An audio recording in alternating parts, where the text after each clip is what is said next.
Hello friends, welcome to best English classes. मैं हूं प्रतीक तंवर और आज हम लोग सीख रहे हैं आर्टिकल्स।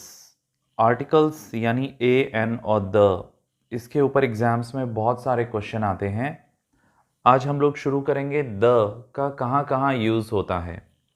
तो इसका फर्स्ट यूज़ है माउंटेन रेंज, पर्वत श्रृंखला। जितनी भी पर्वत श्रृंखलाएं हैं उनके नाम के आगे द ज़रूर लगता है। यदि एग्जाम में नहीं लगा हुआ है तो वो एक एरर है। जैसे द हिमालयाज, तो जो पूरी पर्वत श्रृंखला है, जो बहुत सारे पहाड़ों की एक पूरी रेंज है, उनको जो नाम दिया गया है उसके आगे द लगता है। बट यदि कोई सिंगल माउंटेन पीक है, कोई अकेला पहाड़ है, तो उसके आगे द नहीं लगता है। जैसे माउंट आबू को हम द माउंट आबू नहीं कहेंगे।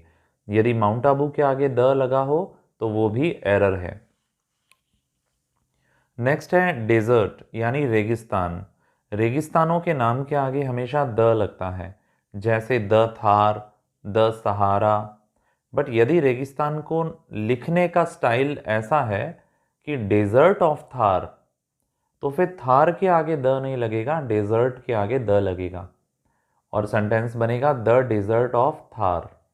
नेक्स्ट है ओशन। जो महासागर होते हैं उनके नाम के आगे हमेशा द लगता है। जैसे द पैसिफिक ओशन या the Indian ocean. Next point है समुद्र, सी। इनके नाम के आगे भी हमेशा द लगता है। जैसे द अरेबियन सी। नेक्स्ट है बे या गल्फ। जो खाड़ी होती है उनके नाम के आगे भी हमेशा द आता है। जैसे द बे ऑफ बंगाल या द पर्सियन गल्फ। इनके नाम के आगे यदि द नहीं दिया हुआ है तो वो सेंटेंस में एरर है। नेक्स्ट है ग्रुप ऑफ आइलैंड। जो द्वीपों का समूह होता है उसके आगे भी द लगता है। जैसे the Andamans, the Nicobar, the Lakshadweep. Island के ग्रुप के आगे भी द का यूज़ करेंगे। नेक्स्ट है कैनाल, नहर। नहरों के नाम के आगे भी द आएगा। जैसे the Indira Gandhi canal, the Panama canal. अगला है रिवर, नदी। नदियों के नाम के आगे भी द का यूज़ होता है। जैसे द गैंजेस। गंगा नदी को इंग्लिश में गैंजेस कहते हैं और उसके आगे द आएगा, द गैंजेस। बट जैसा कि हमने ऊपर रेगिस्तान वाले में भी पढ़ा था, यदि इसे भी ऐसे लिखा जाए कि रिवर ऑफ गैंजेस, तो फिर हम कहेंगे द रिवर ऑफ गैंजेस। इसी प्रकार द नाइल, द अमेज़न, ये सब नदियों के नाम हैं, इनके आगे हमेशा द आता है। नेक्स्ट है एरोप्लेन के नाम के आगे, शिप, ट्रेन के नाम के आगे हमेशा द लगेगा। जैसे the Meghdoot, the Titanic, the राजधानी एक्सप्रेस। किसी भी एरोप्लेन, शिप या ट्रेन के नाम के आगे द का यूज़ होगा। अगला है इन्वेंशन यानी आविष्कार। आविष्कार के नाम के आगे द आता है। जैसे the television, the sphygmomanometer, museum, library, hotel, restaurant, theatre, club, talkies, zoo, bank, national highway. इन सभी के जो नाम हैं उनके आगे द लगेगा। किसी भी म्यूज़ियम का नाम है तो उसके आगे द लगेगा। यदि होटल का कोई नाम है तो उसके आगे द लगेगा। ओके। नेक्स्ट है नेशनलिटी। जब आप राष्ट्रीयता बताते हैं, जैसे आपको कहना है भारतीय लोग, तो आप इंग्लिश में कहेंगे द इंडियंस। बट यदि आप कहेंगे मैं एक भारतीय हूँ, तो हम कहेंगे आई एम एन इंडियन। ये बात समझ में आई आपको? एक बार दोबारा बताता हूँ। यदि आपको कहना है कि भारतीय ऐसे होते हैं, तो भारतीय में आप सभी भारतीयों की बात कर रहे हैं, तो आप उन्हें कहेंगे द इंडियंस। बिल्कुल उसी तरीके से the Australians, the Americans, the Sri Lankans. Okay. और यदि आप कहते हैं मैं एक भारतीय हूँ, मैं एक भारतीय हूँ, तो एक कहने के लिए आप ए या एन का यूज़ करते हैं, इसीलिए हम बोलेंगे I am an Indian. Country का जो नाम होता है उसके नाम के आगे आर्टिकल नहीं लगता। इंडियंस के आगे तो द आएगा, पर इंडिया को द इंडिया नहीं बोलेंगे। ओके, बट इसमें भी एक स्पेशल पॉइंट है कि यदि आप इंडिया को और स्पेसिफिक कर देते हो, निश्चित कर देते हो, विशिष्ट, जैसे आप अगर कहते हो 1947 का भारत, तो आपने ये फिक्स कर दिया कि कौन सा भारत, 1947 का भारत, तो अब इंडिया के आगे द लग जाएगा, द इंडिया ऑफ 1947। नेक्स्ट है यूनाइटेड कंट्रीज। जब देशों के समूह को एक साथ पुकारा जाता है तो उनके आगे द लगता है। जैसे अमेरिका को द अमेरिका नहीं कहेंगे, पर यूएसए को द यूएसए कहेंगे, the United states of America. England को द इंग्लैंड नहीं कहेंगे, बट यूनाइटेड किंगडम को द यूनाइटेड किंगडम कहेंगे। नेक्स्ट है पोस्ट या पद। जब आप किसी की पोस्ट का नाम लेते हैं तो उसके आगे द लगता है, जैसे द प्रिंसिपल। ऐसे ही the chief minister, the president, the prime minister. Next है रिलीजियस कम्युनिटी, धार्मिक संप्रदाय। इसके आगे भी द लगेगा, जैसे द हिंदूज। जब आप कहेंगे कि हिंदूज ऐसे होते हैं, मुस्लिम्स ऐसे होते हैं, सिख ऐसे होते हैं, जब आप पूरी कम्युनिटी को एक साथ पुकार रहे हैं तो उसके आगे द का यूज़ होगा। पर यदि आपको कहना है मैं एक हिंदू हूँ, तो एक बोलने के लिए फिर आपको ए का यूज़ करना पड़ेगा, आप बोलेंगे I am a Hindu. Next है कास्ट या जाति। किसी जाति को बुलाने के लिए भी आप उसके आगे द लगाएंगे, जैसे द राजपूत्स। तो द राजपूत्स में सभी राजपूतों की बात हो रही है। जैसे पहले द हिंदूज था, तो द हिंदूज यानी सभी हिंदू, द इंडियंस यानी सभी इंडियन, सभी भारतीय। इसी प्रकार जब आप कोई एंशियंट कास्ट बताते हैं, कोई प्राचीन जाति, तो उसके आगे भी द का यूज होगा, जैसे द निग्रोज, द आर्यंस। अगला है रिलीजियस बुक। धार्मिक किताबों के नाम के आगे द लगता है, जैसे the Ramayana, the Mahabharat. But यदि आप इसको निश्चित कर देते हो, आप यदि बोलते हो वाल्मीकि की रामायण, तो फिर आप वाल्मीकि's द रामायण नहीं बोलते हो, आप बोलते हो वाल्मीकि's रामायण। नेक्स्ट है न्यूज़पेपर। किसी भी अखबार के नाम के आगे द लगेगा, the times of India.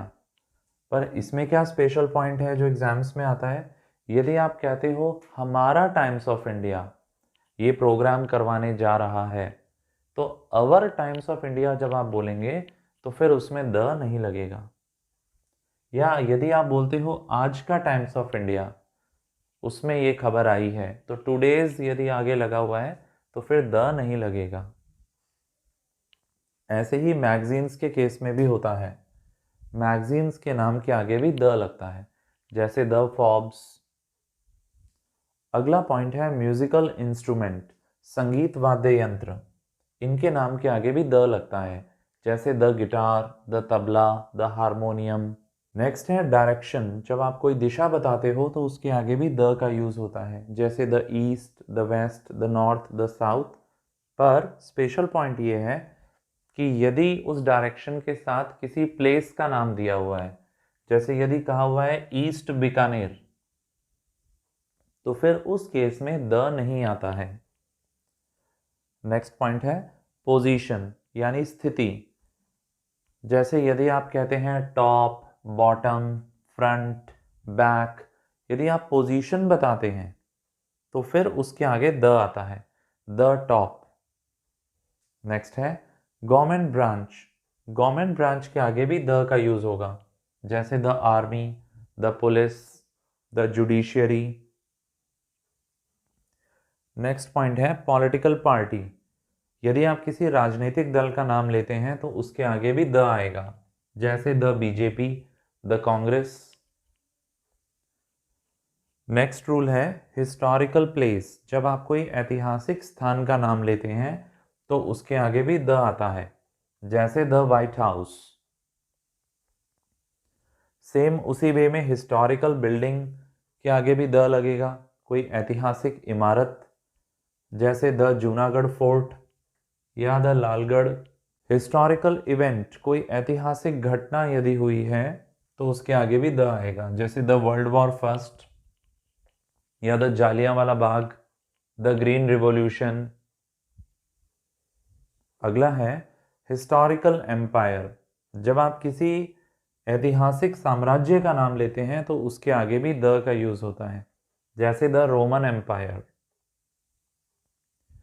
Historical dynasty, कोई ऐतिहासिक वंश, उसके आगे भी द आएगा, जैसे द मौर्यन डायनेस्टी। नेक्स्ट है हिस्टोरिकल एज, कोई ऐतिहासिक काल, जैसे ओल्ड स्टोन एज, जो पाषाण काल था आपका, तो द ओल्ड स्टोन एज। अगला रूल है कि जब आप नाउन के आगे द का यूज करते हो तो वो अपनी पूरी क्लास, अपनी पूरी प्रजाति को बताता है। जैसे यदि आप कहते हो द काउ, तो इसमें दुनिया की सभी गायों की बात हो रही है। इसको द काउज नहीं बोलेंगे, द काउ बोलेंगे। ओके, जैसे the dog is a faithful animal, यानी कुत्ता एक वफादार जानवर है, तो हम हर कुत्ते की बात कर रहे हैं यहाँ पे। ओके, नेक्स्ट रूल क्या कहता है, द प्लस एडजेक्टिव भी अपनी पूरी क्लास को बताता है। यदि किसी विशेषण के आगे द लगता है तो वो भी अपनी पूरी प्रजाति को बताता है, जैसे द ब्रेव यानी दुनिया के सभी बहादुर, द ब्लाइंड यानी दुनिया के सभी अंधे, द रिच यानी सभी अमीर लोग। नेक्स्ट है ट्रॉफी या कप। इसके नाम के आगे भी द लगेगा, जैसे द वर्ल्ड कप बोला जाएगा। यदि एग्जाम में वर्ल्ड कप के आगे द नहीं लगा हुआ है तो उसे एरर माना जाएगा। नेक्स्ट है ऑल, हाफ और बोथ। ये शब्दों का जब भी यूज होता है, ऑल, हाफ और बोथ, तो इनके आगे भी द का यूज होता है, जैसे all the boys, half the boys, both the boys, इस प्रकार से।